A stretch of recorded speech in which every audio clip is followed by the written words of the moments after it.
Hi, welcome to another episode of Hot Takes. And yes, we do have to have the conversation, don't we? We're going to talk about our dear leader, Keir Starmer. He is, I think now, sitting at home, depressed, horrified, mortified even, cringing at his speech. And all you got to say now is sausages. The memes have been coming thick and fast. They are relentless, they are ruthless, and they are funny. They're not going to go away. He has, in one very short couple of sentences, shown himself up to be a pompous arse. He must hate it. He must think, oh my God, people see me for what I am, a sheer failure. I'm not going to talk about the sausages, Gaff. Everyone has. It's been done to death, and we're not children. Snigger. Yes, we are. But we have other things to talk about, other fish to fry, we may say. We're going to talk about his speech generally, and that's the problem with his speech. It was general. He got to very few specifics. Everything was generalizations. We intend and this, and we are hoping that, and blah, blah, blah. No detail, no pathway to achieving what they want. Just generalizations of desires. Bless. Most of them, of course, will be unachievable. They forget that people are people. People don't like what he's trying to do. He did, of course, go into some points. He discussed defence and the fact that he didn't mention it, of course, but people don't know this, but we don't have enough sailors for our ships. Some of our ships can't go to sea because we don't have the number of sailors for them. That's a pretty poor state of affairs, isn't it? Especially as the world is becoming an increasingly dangerous place.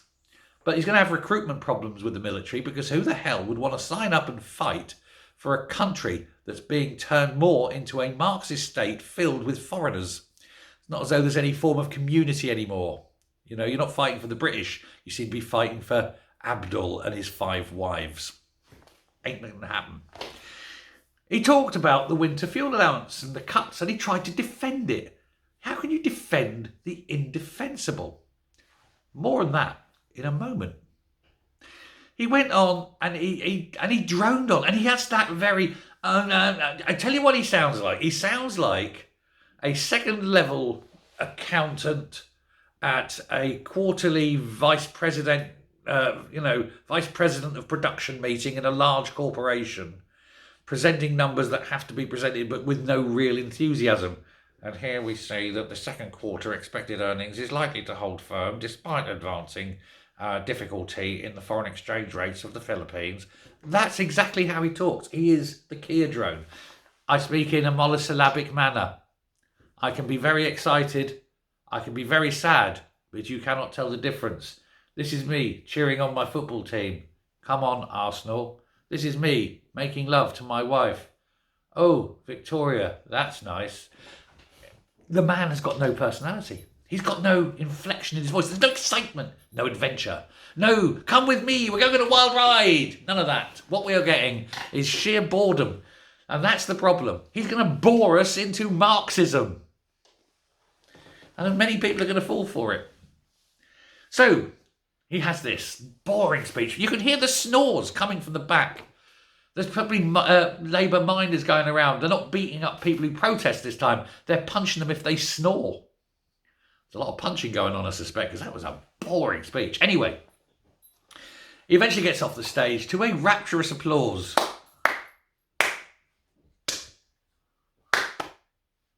Woo.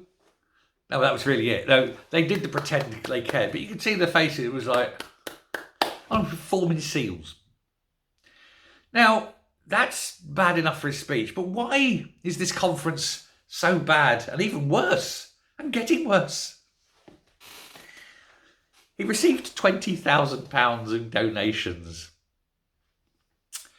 and he's tried to excuse this by saying, I needed it for my son to do his GCSEs. It sounds like I'm making this up. On my dog's life, I'm not making this up. His excuse, where is he? There he is. Barnes, say hello. His excuse for accepting £20,000 in bribes. Sorry, donations, my mistake. Did I say bribes? Ooh.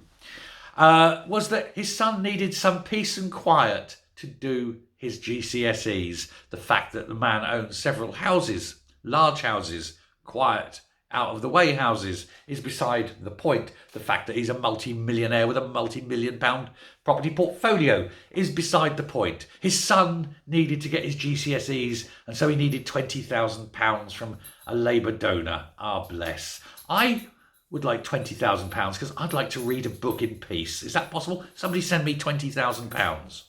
No, not going to happen. Damn it. I have to read a book and not read it in peace. Does he play us for fools? Yes, he does.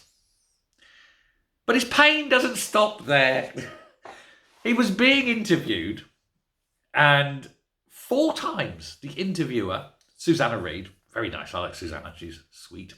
4 times, I mean, she's a bit of a ditz, I know, but she had him on the run. 4 times she asked him to apologise for stealing the £300 money from the pensioners. And 4 times he refused to answer. He changed the subject. He blamed the Tories. Well, you have to see blah, blah, blah, blah, blah. Will you apologise? Blah, blah, blah, blah, blah. Will you apologise? No, no, no, no, no, no, no.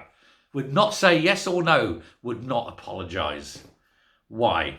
Because he's a psychopath. He knows he's done wrong, but he can't admit that he's done wrong. And he's certainly not sorry that he's done wrong. So he constantly changes the subject. He's a wanker. And I think we all see it. And the thing is now, so do the Labour Party.